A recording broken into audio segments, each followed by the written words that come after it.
الله الرحمن الرحيم. الحمد لله والصلاة والسلام على حبيبنا رسول الله. لا آخو نايبينن لواني أمريا باسي گەورەترین و ترسناکترین ئەندامی لاشەکەین. باسی ئەندامێکەکەین کە لە ساتەوەختەکانی دروستبوونی مناڵەوە وەکو یەکەم ئەندام دەست بەکارەکات و دواتریش لە کاتی مردنە ئاخر ئەندام و کۆتا ئەندامە کە لە کارەکەوێت. باسی ئەندامێکەکەین کە بەلاشە بچووکە بەڵام خۆی زۆر گەورەیە. باسی ئەندامێکەکەین کە بڕیار و زاکیرە و ئینسانەکە نەخۆی هەموو ئەندامەکانیشی هەر ئەو هەڵی ئەسوڕێنێ. باسی ئەندامێکەکەین کە لە ناو کوردەواریە زۆرترین پندی پێهاتێتەوە.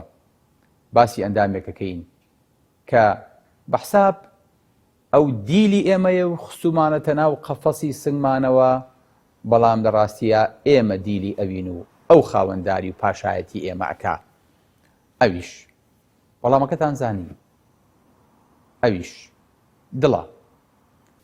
فەرموون با پێکەوە بیبینین بزانین ئەم دڵە لە چەند ژوور پێک هاتووە و لە چ جۆرە ماسوولکەیەک دروست بووە و چۆن کارەکات و چۆن ئەم خزمەتگوزاریە فریە بەردەوامەمان پێشکەشەکات. ئێستا ئێمە لە خزمەتی پاشای لاشاین، لە خزمەتی ژوورێکین کە تایبەتە بە قەستەرەی دڵ.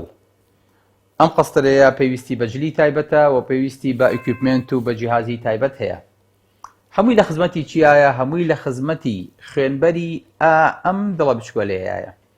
ئەم دڵە پێک هاتووە لە ماسوولکەیەک و گۆشتێکی زۆر بەسیط کە حەجمەکەی نزیکی ڕوبع کیلۆیەکە، 225 بۆ 325 گرام، درێژەکەی 12 بە 9 بە 6 سانتیمەترە.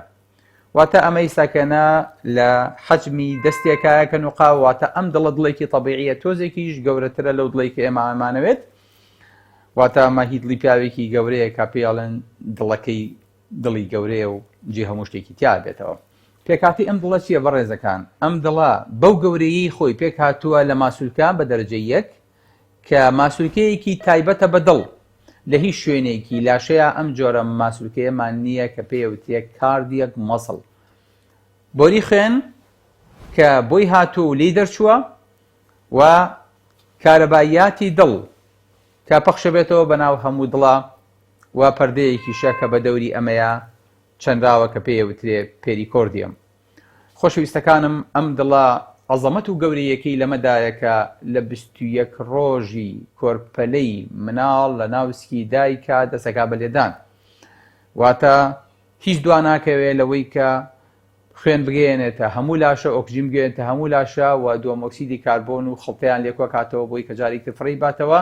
لەڕێی ئەمەوەیە هەموو لاشە گەورە بێت و ئەگەر شوێنی خوێنی پێنەگەیشت، ئەگەر دروستیش بوو بێ لە ناوەچێ چ جای ئەوەی کە جارێکی تر بۆ خۆی بتوانێت دروست بێ لە هیچەوە. ئەم دڵە عەزەمەتەکەی ئالێرانەیە. ئەم ماسوولکانە ئەبێ ئیشکەن. ئەم ماسوولکەیە بەبێ کارەبا ئیش ناکا و هەڵناسووڕێ. ئەم ماسوولکەیە کە بەردەوام ئیشەکات لە ناوسکی دایکە بەبێ وچان، بەبێ ئیسراحەت، بەبێ ماندووبوون، بەبێ سیانە لا ئیلاهە ئیلا الله لە 21 ڕۆژەوە هەتاوەکو 70 ساڵ ئەمە لە ئیش ناکەوێت. یەک لەحزە ناوەستێ. تۆ ئەخەوی ئەم ناخەوێت، تۆ بێ ئاگای ئەم بێ ئاگا نابێ، تۆ ئەوەستی ئەم ناوەستێ. هەر بەردەوام تۆ پێویستت بە تعمیر و جیهازەکەت و سیارەکەت و بەردەوام پێویستی بە وەستایە ئەم لە ئیش ناکەوێ. هیچ جیهازێکتان بینیوە گەرنتێکی 70 ساڵ بێ؟ هیچ شتێکتان بینیوە 70 ساڵ، 60 ساڵ، 50 ساڵ، 80 ساڵ، خی گەورە تەمەنتان درێژکە، ئیشەڵا 100 و ئەو ساڵ بژین. هیچ ئەندامێکتان بینیوە ئەو نە ئیشکا بەبێ ماندوو بوون لەحزەیەکیش هەناسەنەدا؟ بەڵێ ئەم گوێچکەڵەیە ترپەیەکە کات لە چەندێکە لە 1 سانیە نەخێر، یەک لە سەردەی سانیەکە خوێن ئەنێرێتە سکۆڵە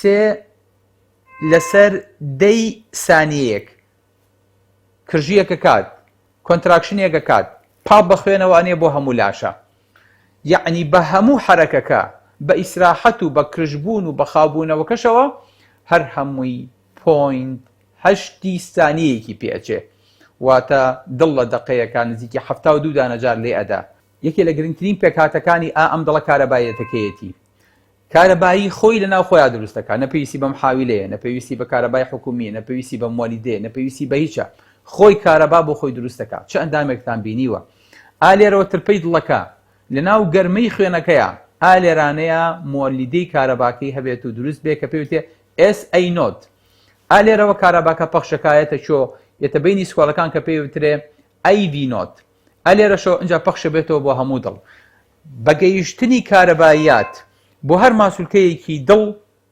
کرژە بێ بۆ ئەوەی کە خوێن فڕێبا بەو ئاراستە سەحیحەی کە خوای گەورە بۆی دیاری کردووە ئەمە وردەکاری ئەم لاشەیە ئەویش بەناو هەر هەموو ماسوولکەکانە ئەبێ هەموو ماسوولکەیە بەشی خۆی لە کارەباییە پێ بگا وەکو چۆن بەشی خۆی لە خوێن پێگا عەجیبەکی لێرانەیە بۆیە کە ئەچی تەختیتێکی دڵەکەیت دکتۆر پێتەڵێ تەختیتی دڵەکە و باشە الحەمدوللیلا ئەمە پێ نیشانەیە ئەم کارەباییاتە لە قاچ و قۆڵ و سن وەرەگیرێتەوە ئەمە کارەبایی و ترپەی دڵە گەیشتە ئەو شوێنانە و لەسەر پێستەکەش هەستی پێ ئەکرێ الله ئەکبەر ئەمە یەکێکە لە عەزەمەتەکانی پەروەردگار یەکێکە لە جوانیەکان کە ئەم خوێنە ئابە و شێوەیە بەهۆی ئەم کارەباییاتەوە کە ماسوولکە پێویستی پێێتی ماسوولکە پێویستی بە چیترە پێویستی بە خوێنە خوێنیشی حازرە ئالێرەوە خوێنی پیس دێتە ناو چۆ دێتە ناو گوێچکەڵەوە لە گوێچکەڵەوە لە ماوەی چەند سانیەیەکە لە ماوەی چەند بەشی سانیەیەکە ئەچێتە ناو سکۆڵەوە ئالێرانەوە خوێن فڕێدا خوێن ئەچێ بۆ شو خوێن ئەچێ بۆ شاخوێنبەری گەورە شاخوێنبەری گەورە ئالێرانەیە لەبەر ئەوەی کە دڵ ئەم هەموو چاکەی لەگەڵ لاشەیە کردووە بۆریەکی خوێنی سەرەکی ئەداتێ خوێن ئەداتەوە بە خۆی جارێکی تر بۆ ئەوەی کە خۆی دڵ لە خوێن بێبەش نەبێ واتە هەموو دڵ پێویستی بە کارەباییاتەکەیەتی و پێویستی بە خوێنەکەیەتی کە زۆر بە ئاسانی پێ ئەی ئەگەر پێی نەگەی ئەوە کێشە دروستە بێڵە دکتۆر جان سنگ مێشێ دکتۆر جان کاچم بەسە قادەمەیان سەرە کۆمیان کە خەفەتێک مەبێ ئێرەم ئیتر ئەجیرێ ئەوە نیشانەی ئەوەیە بۆریەکی خوێن خوانە خواستە لەوانەیە تەسک ببێتەوە و خوێن بۆ ئەو بەشەی عەزەڵات و ماسوولکەکانی دڵ نەچێ بۆیە ئەو نەهەستیارە بۆیە بێویتە ئەم شوێنە و لەژێر ئەم جیهازانەیە قەستەری دڵە بۆ بکرێ بۆ ئەوەی کە ئەو بۆریە بۆ بکەنەوە هەتاوەکو خوێن بە تەواوەتی بچێ بۆ ئەم دڵە جوانە ئەم دڵە گەورەیە لە ئیش نەوەستێت چیتر خۆشەویستەکانم یەکێک لە بەشە سەرەکیەکانی دڵ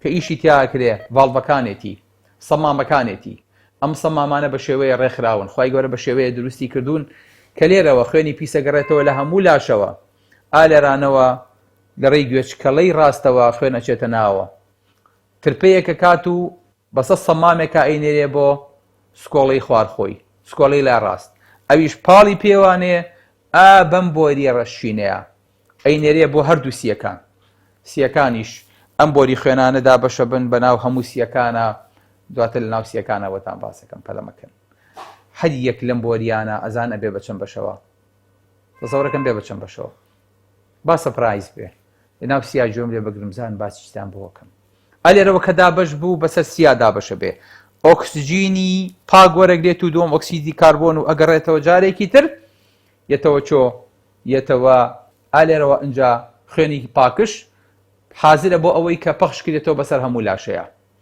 ئەمە دیلیڤەریە ئەمە حازر بەدەستە ئەمە ئاربیسیەکان حازرن و هەر یەکە و 4 ئۆکسجینیاوە بە کۆڵیا ئیساکەنا ئیبا بۆ هەموو بەشەکانی شار لە یەک شوێنەوە تەلەفۆن ناکرێ کاکە پێویستمان بۆ خواردنەیە بۆمان بگێنن بە یەک جار لە هەموو شارەوە داوا ئەکرێ ئۆکسجین یەک جار خواردن ئەی ئەگەر ماوەیەک دوا کەوت زان ماوەیە دوا کەوت یعنی چی یە ماڵی وەڵا سیمی دیلیڤەرەکە زۆر مەزبوطە لە سەعاتێک ئایگێنێ ئەم لە سانیە ئایگێنێ ئەگەر ئەمە 4 دقە وەستا یعنی فاتیحا لەسەر ئینسانەکە دابە ئەبێ 4 دقە بیگێنێتە هەموو لاشە 4 دقە بیگێنێتە مێشک نەک ئەبێ هەموو ترپەیەکی بگاتە مێشک لەبەرەوە بەردەوام ئەم خوێنە سوڕێ ئەم سەمامانە هیچی غەڵەت ناکە ئەلێرەوە حەبلی پێوە بەندە بۆی کە حەبلەکە بەعەکسەوە نێڵێ کە پاڵەنێ بە خوێنەکە سەمامەکە دەرگاکە خەپات بوو مەجای خوێنگەڕانەوە نایڵێتەوە جارێکی تر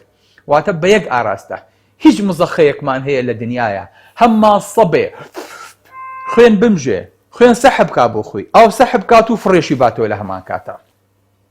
ئەمە دڵە بەڕاستی ئەمە ئەو معجیزەیە کە خوای گەورە بۆ ئینسانی دروست کردووە. ئەمە ئەوەیە کە بێ لە سەری زۆر بوەستین، بێ هەموو جارێکە ترپەی دڵەکانمانەگرین بڵین سوبحانەکە ما خەلەقتە هذا باطیلا، خوایە ئەمە لە فەراغەوە نەهاتووە. ئاخر خۆشەویستەکەم گاڵتە نییە دڵێکی ئاوا لە یەک ڕۆژە ئەزانن 7,000 لیتر خوێن پەخشەکاتەوە. زانی ئەینچی 7,000 لیتر؟ یعنی 100,000 جار لێ ئەدا. هەزانی بەدەم خۆشە 7,000 جار. ئەم ماسوولکێت کام ماسوولکێت دەڵی زۆر زەعیفە، کام پەنجێت ئەڵی زۆر لە جێسەی تەری خۆمایە. ئادەی 100,000 جار ئاوای لێ بکە لە یەک ڕۆژە مەی وەستێنە. ئەدی بزانم بەس یەک ماسوولکە، بەس یەک پەنجە بزانم مەتوانیت، بزانم تەحەمولەکەیت. ئەمە لە کاتی خەوی تۆیە، لە کاتی ئیسراحەتی تۆیە، لە کاتی تاوانی تۆیە. خوای گەورە پەنامان بە ئەمە لە ئیش ناکەوێ. ئەمە پەخشەکات و شت ئەنێرێ. لە ماوەی یەک ساڵە 36 ملیۆن جار لێ ئەدا. یعنی ئەڵێ 36 ملیۆن ترپەی ترم بە تاو کردی.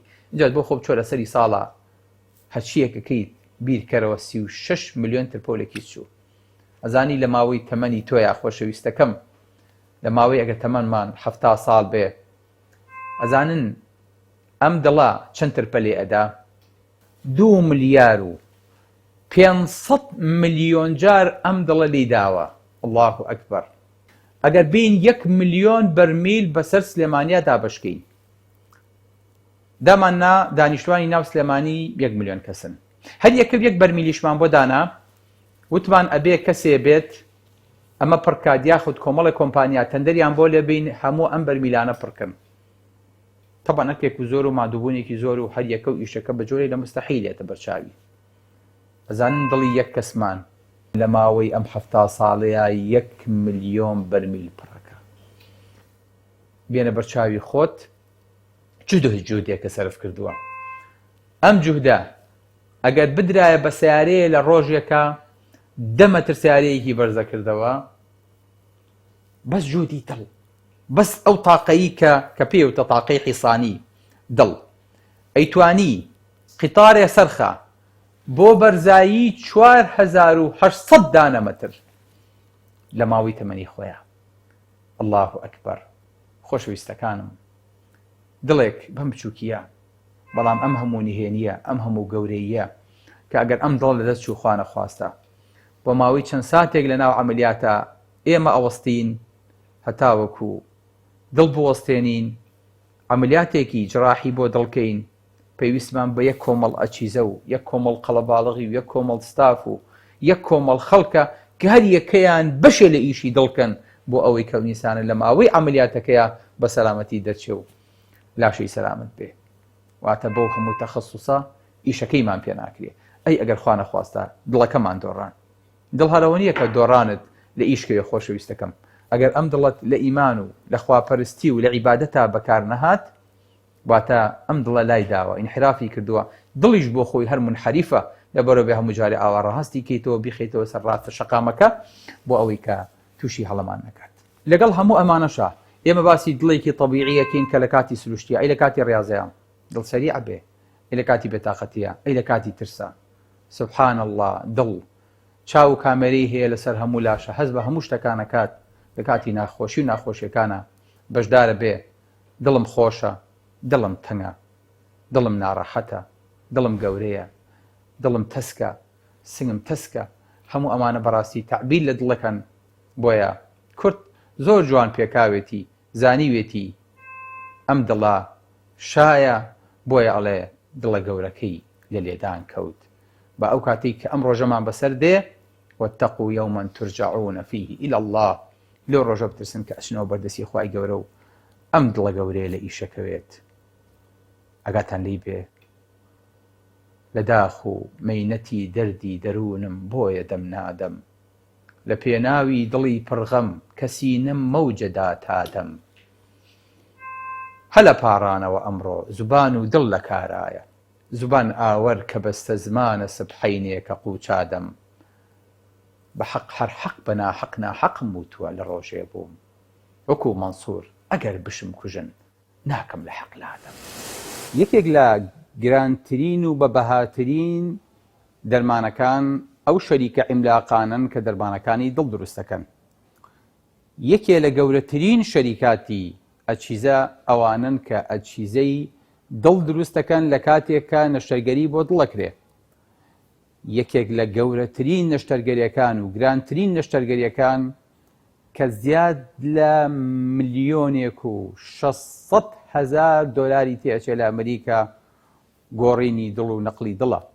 واتە لە ئینسانێکەوە بۆ ئینسانێکی تریش هەموو ئەوانەی کە ئەیبینن وەکو دەرمان تەنها کاری دڵ و ئیشی دڵ هەوڵە دەنڕێک بخەن، وگەرنا دڵەوە زۆر گەورەترە بچێتە ژێر هەژمونی هیچ کەسێک و هیچ جۆرە مەعمەل و دەرمان و کارگەیەکەوە.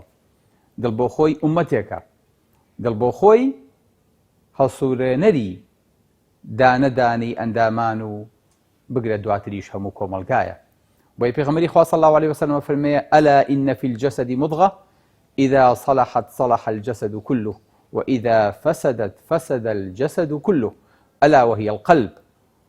یەک گۆشت لە ئینسانە هەیە ئەگەر باش بوو هەموو لاشە باشە بێت، ئەگەر خراپیش بوو هەموو لاشە پێوی خراپە بێ، ئەو پاچە گۆشتش دڵە.